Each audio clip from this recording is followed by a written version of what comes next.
Friends, இன்றைக்கி நம்ம சேனலில் பார்க்க போகிறது நாட்டுக்கோழி மிளகு வறுவல். அதை எப்படி செய்கிறதுன்றதை பார்க்கலாம். ஒரு கடாயை சூடு பண்ணிக்கங்க. கடாய் சூடானதுக்கப்புறமா கொஞ்சமாக எண்ணெய் ஊற்றிக்குங்க. பட்டை, கிராம்பு, ஏலக்காய், கல்பாசி, பிரிஞ்சி இலை, மராத்தி மொக்கு, அன்னாசிப்பூ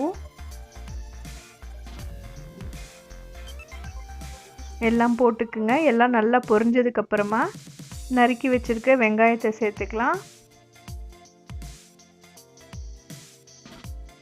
வெங்காயம் நல்லா வதங்கினதுக்கப்புறமா தக்காளி சேர்த்துக்கலாம்.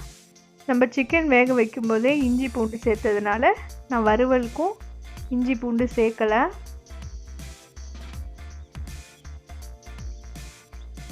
தக்காளி அதிகமாக போடாதீங்க, இல்லாட்டினா வறுவல் மாதிரி ஆகிடும். ஒரு தக்காளியில் அரை தக்காளி போட்டுக்குங்க.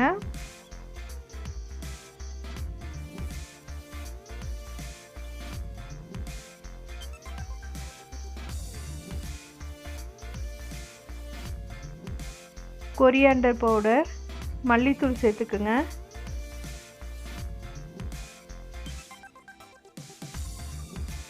இதுக்கு மிளகாத்தூள் வேணாம், காரத்துக்கு நம்ம மிளகுத்தூள் மட்டுமே சேர்க்க போகிறதுனால நான் முதல்ல தனியாத்தூள் சேர்த்தேன்.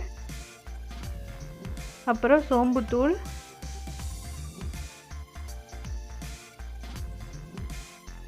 உங்கள் காரத்துக்கு ஏற்ற மாதிரி மிளகுத்தூள்,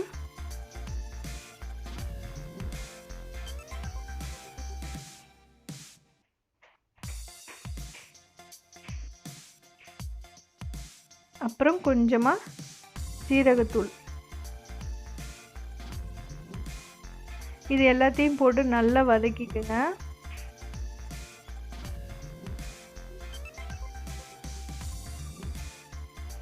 இது நல்லா வதங்கினதுக்கப்புறமா நம்ம வேக வச்சிருந்த நாட்டுக்கோழியை இதில் சேர்த்துடலாம்.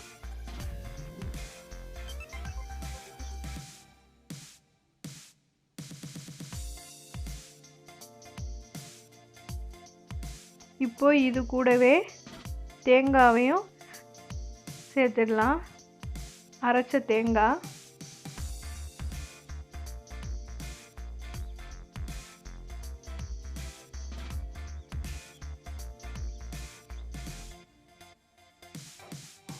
இது கூடவே கொஞ்சமாக கருவேப்பிலை சேர்த்துக்கலாம்.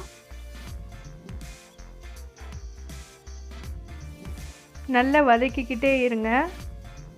தண்ணி ஃபுல்லாக ட்ரை ஆகிற வரைக்கும் நல்லா வதக்கிக்குங்க.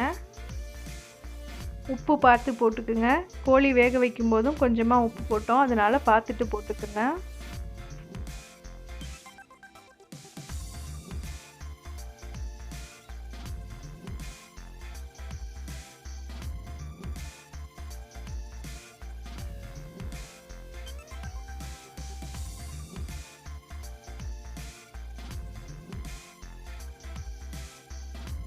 இப்போது தண்ணி எல்லாம் நல்லா வற்றிடுச்சு. இதை ஒரு சர்விங் பவுலுக்கு மாற்றிடலாம்.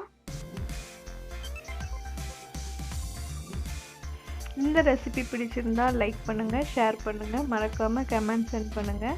இன்னும் ஜானிஸ் கிச்சனை சப்ஸ்கிரைப் பண்ணாதவங்க சப்ஸ்கிரைப் பண்ணிக்கோங்க. தேங்க்ஸ் ஃபார் வாட்சிங்.